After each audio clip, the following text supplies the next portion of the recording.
Il y avait des témoins oculaires. Est-ce qu'il y a des gens qui ont assisté à la scène? Normalement, non, les deux toutes les Sénégalais. informations qu'on a actuellement, ça nous vient des médias de la Gambie. De la Exactement. Gambie.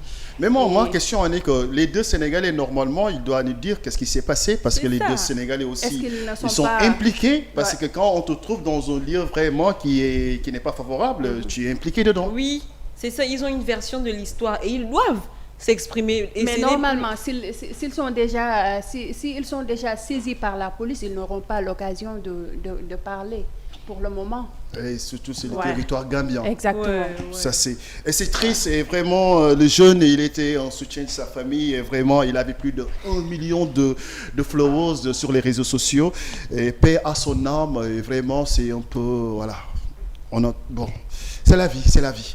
Et n'oubliez surtout pas, vous êtes ici sur African TV, sur African Radio, les Newsinet, chaque mardi comme ça, avec mes deux journalistes professionnels. Sans plus tarder, on va aller sur Benen Point et Bokhamnetei. Rebecca, tu nous emmènes encore quoi aujourd'hui? Alors, je vous amène, faites vos valises, on part en Corée cette fois-ci. Ah oui, on part bien loin. Une fois de plus encore, Lamba, elle est très gentille avec moi aujourd'hui parce qu'elle m'a tendu encore une perche. On va parler aujourd'hui de une influenceuse coréenne qui se serait donné la mort en plein live. En plein live. En plein live. Et ça devient de plus en plus fréquent parce que il y a quelques mois en arrière, j'avais déjà écouté une histoire comme ça. Et ça intrigue vraiment, ça suscite vraiment l'inquiétude des populations et du monde entier parce que ça... Déjà, apparemment, elle était harcelée déjà. Donc, ça traduit les conséquences, ça reflète encore les conséquences du cyberharcèlement et qui devient un mal de plus en plus dangereux, un mal de plus en plus fréquent. Est-ce qu'on peut avoir la vidéo pour essayer d'avoir peut-être un aperçu sur... La vidéo, on part directement en Corée, vol direct en Corée. Cyberharcèlement à Séoul. Oui. Rebecca? Oui. Donc, comme vous avez pu le voir, c'est une influenceuse très suivie. Elle est de nationalité japonaise. Mais voilà, elle est basée à Séoul, en Corée du Sud, comme je l'ai dit tantôt. Et voilà, elle s'est suicidée parce qu'elle recevait déjà énormément de critiques. Elle recevait trop de critiques sur son physique. Vous savez, les Coréens, ils ont une obsession pour le physique. Là-bas, les critères de mode sont vraiment différents. Moi, je suis beaucoup l'actualité coréenne, les tendances coréennes, les K-pop qui sont de très en plus à la mode en ce moment, les K-pop, les K-tendances et tout. Et les Coréens, ils ont vraiment une autre définition de la beauté. Et voilà, et le cyberharcèlement, là-bas, le harcèlement tout court, c'est grave.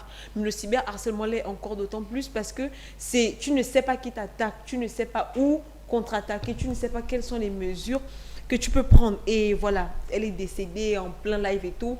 Elle parlait déjà, elle prévenait déjà sa communauté qu'elle s'apprêtait à faire quelque chose. Et TikTok n'a pas coupé. TikTok n'a pas coupé, mais il y a des personnes dans le live qui ont appelé la police pour dire à la police de se rendre déjà sur place parce qu'il y a quelque chose qui n'allait pas, mais le temps que la police arrive sur les lieux, elle est déjà décédée. Elle était partie triste. Déjà. Ces harcèlements qu'on voit toujours sur les réseaux sociaux, et je pense que c'est ça qui l'a poussé à vraiment... C'est ça en fait. Oh, c'est triste, c'est vraiment triste parce que normalement, moi j'ai vu la vidéo, on m'a dit que la fille, c'est une grande influenceur là-bas, et c'est passé en direct sur son TikTok. En direct sur Elle a attaché corde ici. Non, pas spécial, non. Je pense bien. Mais parce que c'est cette version que bon. Oui, bon, c'est cette version aussi qu'on écoute. Hein. Mais après, moi, j'avoue que je n'ai pas spécialement vu... La partie de la mort est censurée de tout. C'est censuré de partout. Mais quand elle se donnait la mort, c'était là. On voyait en fait. On voyait. Et le cyberharcèlement, le physique, surtout attaquer les femmes sur leur physique, tout le temps, c'était répétitif. En tout cas, c'est devenu une tendance en fait. Les gens en font tous les jours sans pour autant savoir les séquelles que cela peut laisser à la personne à qui on s'adresse. Exactement. Parce que c'est pas bien, parce que voilà. Kenn façonné wul boppam à sa guise. On est façonné par Dieu, donc on doit respecter li nga xamantene mom lañu may. Lum la may tay amna ko xamantene xagn nako ko pour man. C'est ça. Donc ak lo meuna manquer jappal ne keneen ki nga japp ne elle est parfaite, il y a quelque chose qui manque. Et je pense qu'un manque physique vaudrait beaucoup mieux qu'une manque en fait côté intellectuel wala côté intelligence, tu vois. Donc ce qui est visible, je pense pour moi c'est pas trop important. Et cette problématique là remet en question par exemple la manière d'utiliser les réseaux sociaux, aussi le fait de devoir former les gens à savoir à quoi s'attendre en utilisant les réseaux sociaux. Une éducation. Et aussi, il faut être fort pour être une influenceur. Exactement. Parce que ce que tu dis sur les réseaux sociaux, tu vas raconter du n'importe quoi. Voilà, les gens, ils s'engagent dans les réseaux sociaux sans pour autant savoir ce qui leur attend en retour. Par exemple, si on est influenceur au Sénégal, on est beaucoup plus exposé dans le monde. On est exposé partout.